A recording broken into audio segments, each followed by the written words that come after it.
সুপ্রিয় দর্শক, আসসালামু আলাইকুম। আমার মনে হয় বাংলাদেশের রাজনীতিবিদ, এমপি, মন্ত্রী, সরকারি কর্মকর্তা কর্মচারীরাও সিঙ্গাপুরকে অনেক বেশি পছন্দ করে। তারা সিঙ্গাপুরকে অনেক ভালোবাসে। তাই তো তারা কথায় কথায় বাংলাদেশকে সিঙ্গাপুর বানানোর কথা বলে। আমি মোটেও মজা করছি না। আপনি যদি একটু খেয়াল করে দেখেন, দেখবেন সবাই শুধু সিঙ্গাপুরের কথা বলে। এই যেমন 2015 সালে তৎকালীন গৃহায়ন ও গণপূর্ত মন্ত্রী মোশাররফ হোসেন বলেন, চট্টগ্রাম হবে সিঙ্গাপুরের চেয়েও সুন্দর। জি হ্যাঁ, আপনি ঠিকই শুনেছেন, বাংলাদেশ হবে সিঙ্গাপুরের চেয়েও সুন্দর। শুধু এখানেই শেষ না, 2018 সালে তৎকালীন বাণিজ্য মন্ত্রী তোফায়েল আহমেদ বলেন, ভোলা হবে বাংলাদেশের সিঙ্গাপুর। মন্ত্রী তো মন্ত্রী, বাদ যায় না সরকারি কর্মকর্তা কর্মচারীরাও। যেমন 2015 সালে শিল্প ও বণিক সমিতির সভাপতি সাইদুর রহমান জানান, বরিশাল হবে বাংলাদেশের সিঙ্গাপুর। অবশ্য সাবেক প্রধানমন্ত্রী শেখ হাসিনার কথা ধরলে এরা অনেক ব্যাকডেটেড, কারণ এরা কিছুই জানে না। কারণ সাবেক প্রধানমন্ত্রী শেখ হাসিনার মতে বাংলাদেশ ইতিমধ্যেই সিঙ্গাপুরকেও ছাড়িয়ে গেছে। জি হ্যাঁ, আপনি ঠিকই শুনেছেন। 2020 সালে তৎকালীন প্রধানমন্ত্রী শেখ হাসিনা বলেন, বাংলাদেশের অর্থনীতি সিঙ্গাপুরের চেয়েও শক্তিশালী।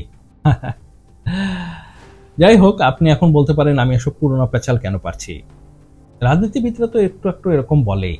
ঠিক আছে, আপনার কথা আমি মেনে নিলাম, কিন্তু এই সরকার, এটি তো কোনো রাজনৈতিক সরকার না, কিন্তু এই সরকারও রাজনীতির ভাষায় কথা বলছে। জি হ্যাঁ, তারাও সিঙ্গাপুরের প্রতি অবসেসড। এই যেমন গতকাল বিডের নির্বাহী পরিচালক আশিক চৌধুরী বলেন, মহেশখালী হবে সিঙ্গাপুর। দেখছেন তো, এই সরকারও সিঙ্গাপুরের প্রতি কত অবসেসড। তারাও বাংলাদেশকে সিঙ্গাপুর বানাতে চায়।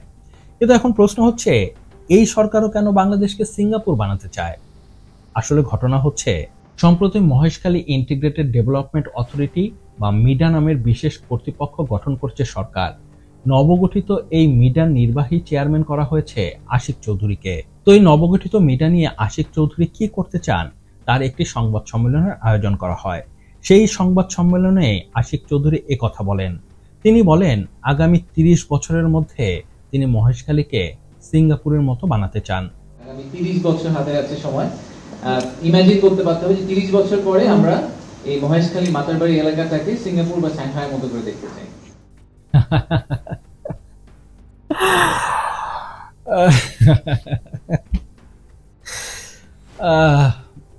আমার এখানে দুটি প্রশ্ন আছে। প্রথম প্রশ্ন হচ্ছে, যদি সবকিছু ঠিক থাকে তাহলে এই সরকারের মেয়াদ তো আছে আর মাত্র 4-5 মাস। তো 30 বছর, 30 বছরের পরিকল্পনা এই সরকার কেন নিবে? এটা কি তাদের কাজ?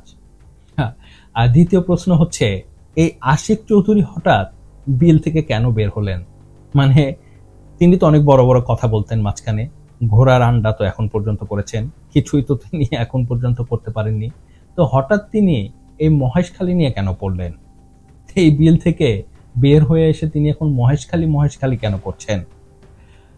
আসলে এই ব্যাপারটি বুঝতে হলে আপনাকে যেতে হবে আরেকটি ঘটনায়, আর সেটি হচ্ছে, সম্প্রতি পিটার হাস বাংলাদেশে এসেছেন।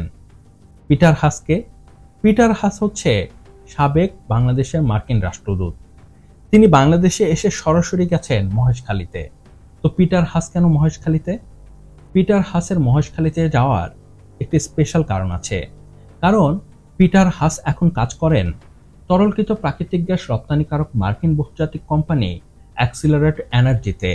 তিনি সেখানে স্ট্র্যাটেজিক উপদেষ্টা পদে যোগ দিয়েছেন। এখন তো বুঝতে পারছেন মহেশখালী কেন হঠাৎ সিঙ্গাপুর হয়ে যাচ্ছে। বোঝেননি?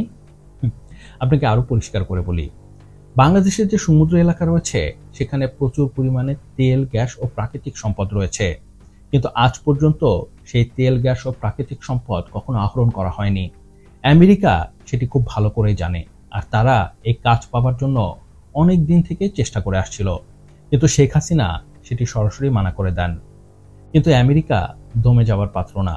এরপর আমেরিকা শেখ হাসিনার বিরুদ্ধেই নেমে যায়। তারা ডিপ স্টেটের মাধ্যমে শেখ হাসিনা সরকারের পতন ঘটায়। আর প্রধান উপদেষ্টা রূপে কাকে বসায়? জি হ্যাঁ, আমেরিকার অনুগত মোহাম্মদ ইউনূসকে। তো মোহাম্মদ ইউনূস ক্ষমতায় এসেই দেখবেন তার যে মূল কাজ, এই সংস্কার, বিচার ব্যবস্থা, বাংলাদেশের যে উন্নয়ন শেষ দিকে কিন্তু তার কোনো মনোযোগ নেই। তার মনোযোগ ছিল চিটাগাং পোর্ট, মহেশখালী, করিডোর এসব নিয়ে। আসলে মোহাম্মদ ইউনূসকে নিয়ে আমেরিকার একটি দীর্ঘমেয়াদী পরিকল্পনা ছিল, কমপক্ষে 10 বছরের একটি পরিকল্পনা। তাই অনেক ধীরে সুস্থে প্ল্যান ওয়াইজ মোহাম্মদ ইউনূস আগাতে থাকে। কিন্তু সমস্যা বাধে অন্য জায়গায়। মোহাম্মদ ইউনূসের ব্যর্থতা এত বড় হয়ে যায় যে বর্তমানে 10 বছর তার পক্ষে ক্ষমতায় থাকা একটি অসম্ভব ব্যাপার। সবকিছু ঠিক থাকলে খুব কয়েক মাসের মধ্যেই তাকে বিদায় নিতে হতে পারে। কিন্তু আমেরিকার যে এখানকার ইনভেস্টমেন্ট, সেটা তো তাদের তুলে নিতে হবে। আর এর জন্যই মহেশখালী এখন সিঙ্গাপুর হচ্ছে, পিটার হাস মহেশখালীতে যাচ্ছে, আর মিনি ইউনূস আশিক চৌধুরীর মুখে খই ফুটেছে। এতদিন কিন্তু তাকে খুঁজে পাওয়া যায়নি, মানে কাজের কাজে কিন্তু কোথাও নেই। হঠাৎ কোত্থেকে উড়ে এসে এখন বলা শুরু করেছে মহেশখালী হয়ে যাবে সিঙ্গাপুর। মানে চিটাগাং পোর্ট, মহেশখালী ও বাংলাদেশের সমুদ্র বন্দর চলে যাচ্ছে আমেরিকার হাতে।